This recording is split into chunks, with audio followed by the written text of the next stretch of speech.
በአማራ ክልል በሰሜን ሸዋ ዞንና ኦሮሞ ብሔረሰብ አስተዳደር አጎራባች አካባቢዎች የሚገኙ ነዋሪዎች የክልሉና የዞኑ ከፍተኛ አመራሮች በተገኙበት በወቅታዊ የሰላም እንዲሁም አብሮነትን በሚያጠናክሩ ጉዳዮች ዙሪያ መክረዋል። በአካባቢው ከ2 ዓመት በፊት በውስጥና በውጭ ተላላኪዎች አማካኝነት ግጭቶች በመፈጠራቸው ሰብአዊ፣ ኢኮኖሚያዊና ማህበራዊ ጉዳቶች ደርሰው እንደነበር በውይይቱ ተነስቷል። አሁን ግን እነዚህ አጎራባች አካባቢዎች የሚገኙ ነዋሪዎች የአጥፊዎችን እኩይ ዓላማ በመረዳትና በአብሮነት በመቆም ሰላማችንን መመለስ ችለናል ብለዋል። ሰላሙ ጥሩ ነው። አሁን በጣም ጥሩ ነው። ነገሶን እየገባን ነው። ነገሶኛ ውስጥ እየገቡ ነው። አንድ ላይ ያረስን ነው። አንድ ላይ እያመረትን ነው። የነሱን ንብረት እኛ እየጠበቁ አብሽሩ ብለን እነሱም ደግሞ እኛን እያመሰገኑ አብረን እየኖርን ነው። ኦሮሞና አማራ እንደልባችን ተደበላልቀን ተገበያይተን ነው የምንለያየው። የሰላሙ ሁኔታ በጣም ጥሩ ላይ ነው። አሁን በጣም ሰላም ነው፣ ጥሩ ላይ ነን። አዝመራም ዘንድሮ በሰላም አለምንም ከብት ምርበሻ የለም፣ ጦርነት የለም፣ አለምንም በቃ በሰላም ወደ ቤት ገብቷል ህዝቡ ማለት ነው። በአካባቢው ሰውነትን በማስቀደም አብሮነት ላይ በመስራታችን ተጠንሰው የነበሩ ሴራዎችን ማክሸፍ ተችሏል ያሉት ደግሞ የሰሜን ሸዋ ዞን አስተዳዳሪ አቶ መካሻ አለማየሁ ናቸው።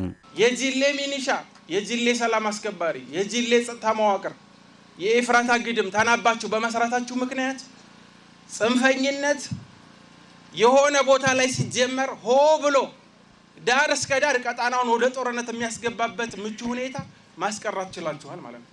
ይሄ እንደ ህዝብ ያስመሰግናችኋል፣ እንኮራባችኋለን። ኢትዮጵያ ትኮራባችኋለች። በባለፉት 2 ዓመታት የሰራነውን ስራ አሁንም ተደማሪ ስራ በቀጣይ መስራት ያስፈልጋል። የኦሮሞ ብሔረሰብ አስተዳደር አስተዳዳሪ አቶ አህመድ አሊ በበኩላቸው በሁለቱ ዞኖች አጎራባች አካባቢዎች ሊከፋፍሉን የሚተጉ ኃይሎችን በአንድነት ቆመን በመታገል የታየውን ሰላም አስተማማኝ አድርገን መቀጠል ይኖርብናል ብለዋል።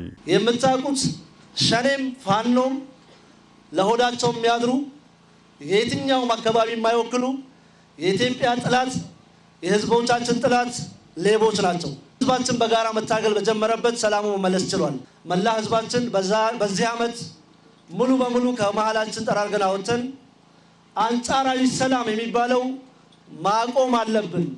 ወደ አስተማማኝ ሰላም ይሄ ቀጠና መምጣት መቻል አለበት።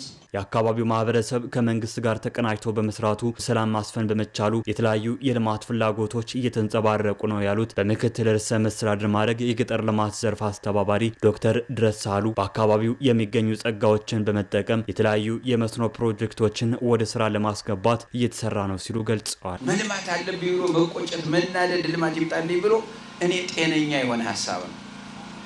በዚህ ልክ ደግሞ ጽንፈኝነትን መጸየፍና ማውገዝ በተግባር የሚገለጽ በድርጊት የሚገለጽ ስራ ስትሰሩ ደግሞ ጀግኖች ትሆናላችሁ። ከቃሉ ጀምሮ እስከ ኤፍራታ ግድም ድረስ የሚደርሰው ሸለቆ የተጠናው የውሃ ጉድጓድ እንዴት ሆኖ ወደ ልማት መግባት እንዳለበት የጥናት ስራ ተሰርቷል። የሰርቬይ ስራ ተሰርቷል።